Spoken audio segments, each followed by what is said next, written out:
નમસ્કાર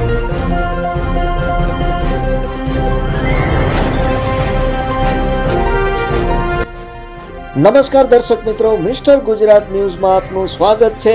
મુખ્યમંત્રી શ્રી ભૂપેન્દ્રભાઈ પટેલ ગધેથડ ગાયત્રી આશ્રમ ખાતે ગુરુ પૂજનમાં જોડાયા હતા। આશ્રમના મહંત લાલ બાપુના આશીર્વાદ ગ્રહણ કરતા મુખ્યમંત્રી શ્રી ગધેથડ ગાયત્રી આશ્રમ જેવી આસ્થાની જગ્યાએ આવવાથી જનસેવા માટેનું મારું મનોબળ પુનઃસ્થાપિત થાય છે તેવું મુખ્યમંત્રી શ્રી ભૂપેન્દ્રભાઈ પટેલે સંબોધનમાં જણાવ્યું હતું। સમાજ અને દેશની જાળવણી માટે પૈસા કરતા સંસ્કાર વધુ મહત્વના તેવું લાલ બાપુએ નિવેદન આપ્યું હતું। મુખ્યમંત્રી શ્રી ભૂપેન્દ્રભાઈ પટેલે ગાયત્રી આશ્રમ ગધેથડ ખાતે ગુરુ પૂજન કરી ગાયત્રી મંદિરમાં શીશ ઝુકાવ્યું હતું તેમજ ગધેથડ ગાયત્રી આશ્રમના મહંત શ્રી લાલ બાપુના આશીર્વાદ લીધા હતા। આ તકે મુખ્યમંત્રી ભૂપેન્દ્રભાઈ પટેલે ઉપસ્થિત વિશાળ ભક્ત સમુદાયને સંબોધન કરતા જણાવ્યું હતું કે ગધેથડ ગાયત્રી આશ્રમ જેવી આસ્થાની જગ્યાએ આવવાથી જનસેવા માટેનું મારું મનોબળ પુનઃસ્થાપિત થાય છે। છેવાડાના નામના નાના માણસની સુખાકારી વધારવા રાજ્ય સરકાર પ્રતિબદ્ધ છે, ત્યારે સંતોના આશીર્વાદથી જન કલ્યાણનો અમારો સંકલ્પ વધુ મજબૂત બનશે।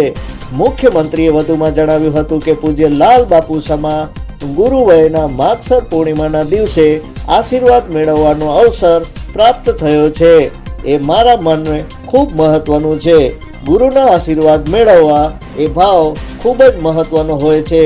આ સાથે ગધેથડ ગાયત્રી આશ્રમ ખાતે યોજાયેલ ગુરુ પૂજન કાર્યક્રમમાં સુંદર આયોજન બદલ મુખ્યમંત્રીશ્રીએ આયોજકોને બિરદાવ્યા હતા।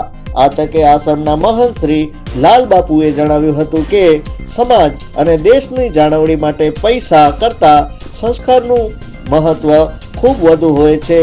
સંસ્કારનું સિંચન આધ્યાત્મિકતાથી થાય છે। આ તકે લાલ બાપુએ અમદાવાદ ખાતે પોતાની સારવાર દરમિયાન મુખ્યમંત્રી શ્રી ભૂપેન્દ્રભાઈ પટેલે લીધેલી મુલાકાત યાદ કરી હતી। ગુરુ પૂજનના આ કાર્યક્રમમાં કૃષિ મંત્રી રાઘવજીભાઈ પટેલ, પૂર્વ મંત્રી શ્રી પ્રદીપસિંહ જાડેજા, શ્રી ભૂપેન્દ્રસિંહ ચુડાસમા, શ્રી ધર્મેન્દ્રસિંહ જાડેજા તેમજ શ્રી કિરીટસિંહ રાણા, ધારાસભ્ય શ્રી મહેન્દ્રભાઈ પાડલિયા, શ્રી રીવાબા જાડેજા તેમજ શ્રી ભગવાનજીભાઈ કરગઠિયા, જિલ્લા કલેક્ટર શ્રી પ્રભવ જોશી, જિલ્લા વિકાસ અધિકારી શ્રી નવનાથ ગવહાણે, ગ્રામ્ય પોલીસ અધિક્ષક શ્રી હિમકરસિંહ, અગ્રણી શ્રી રવિભાઈ માકડિયા, શ્રી અલ્પેશ ડોલરિયા તેમજ બોડી સંખ્યામાં અનુયાયીઓ ઉપસ્થિત રહ્યા હતા। જોતા રહો મિસ્ટર ગુજરાત ન્યૂઝ, સત્યતાની સાથે સ્પષ્ટ વાત। ધન્યવાદ।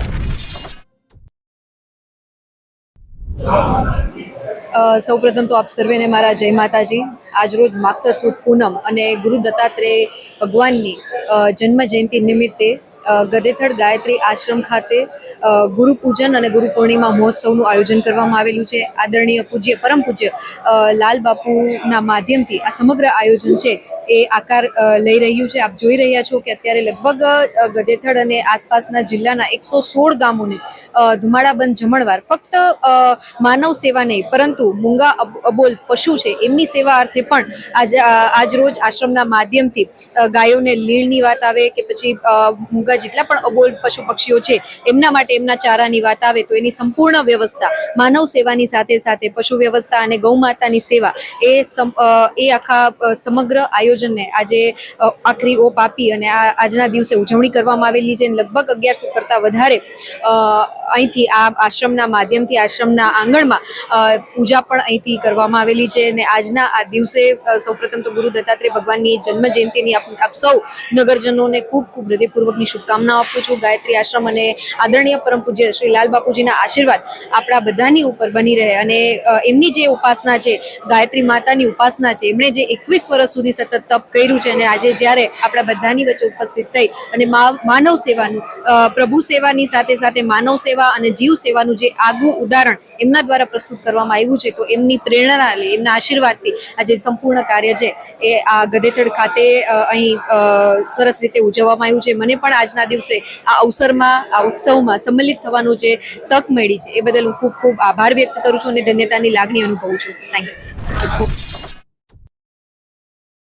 સમગ્ર સૌરાષ્ટ્ર અને ગુજરાત ગૌરવ લઈ શકે એવો ગાયત્રી આશ્રમ ગધેસર પરંપરા મુજબ ગુરુ પૂજન છેલ્લા 4 વર્ષ થયા. ગુરુ પૂર્ણિમા, કોરોના અને ખાસ કરીને વરસાદનો ટાઈમ હોય એટલે ગુરુ પૂજન કરી નથી શક્યા.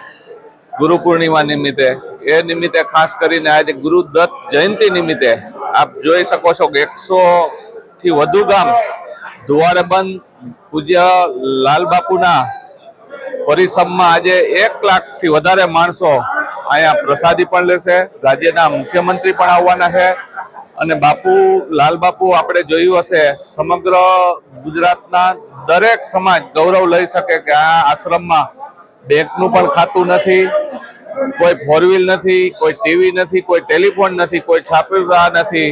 આધુનિક સુવિધાથી દૂર રહી અને વર્ષોથી જ્યારે ભક્તિ કરતા હોય ત્યારે આજે લાખોની સંખ્યામાં આજે બાપુનું આશીર્વાદ લેવા અહીંયા આવ્યા છે અને ખૂબ મોટી સંખ્યામાં લોકો અહીંયા પધારવાના છે. અને અહીંયા જે પણ ફંડ ક્યારેય પણ કરતા નથી.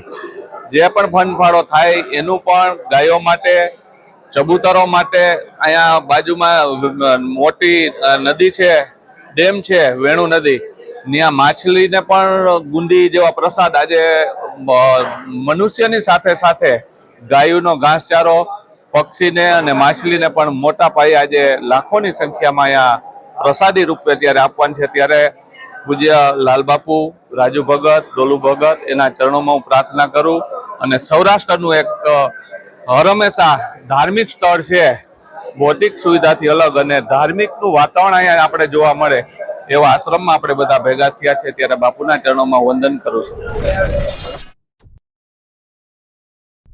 હું જયદેવસિંહ વાળા ગધેથર પૂર્વ કારોબારી ચેરમેન. આજ રોજ ગુરુ જયંતિ ઉજવવાની ગધેથર ગાયત્રી આશ્રમ પૂજ્ય લાલ બાપુ, રાજુ ભગત, ડોલુ ભગત તેમજ સેવકગણ ભાઈઓ તમામે આ આયોજનની અંદર તન મન ધનથી સૌ જ્ઞાતિએ સાથે સહકાર દઈ અને આ કાર્યક્રમને ઉજાગર કરવા માટેની તમામની અત્યારે એવી સેવા પ્રવૃત્તિ ચાલી રહી છે અને પબ્લિક પણ અત્યારે પ્રવાસ ચાલુ રહ્યો છે. સાંજ સુધીની અંદર ઓછામાં ઓછા 1.5 થી 2 લાખ માણસો પ્રસાદ લેવાના છે અને આ પ્રસંગ અને સાથોસાથ ગુરુ પૂજનનું પણ પૂજન ચાલુ છે. ત્યારે 25 થી 30 હજાર સેવકો ગુરુ પૂજન પણ સાથોસાથ બૈરાઓ અને પુરુષો સાથે બધા પૂજન કરે છે. નવા શિષ્યો પણ પૂજન કરે છે અને જૂના શિષ્યો પણ પૂજન કરે છે અને બાપુ પૂજન કરાવે છે. આવો બધો લાભ આ પબ્લિકને મળે છે અને અહીંયા કોઈ જ્ઞાતિ જાતિના ભેદભાવ વગર, ઉચ્ચ નીચ કઈ ભેદભાવ વગર સૌ સાથે પ્રસાદ લેવાના આવો બાપુનો ભાવ છે.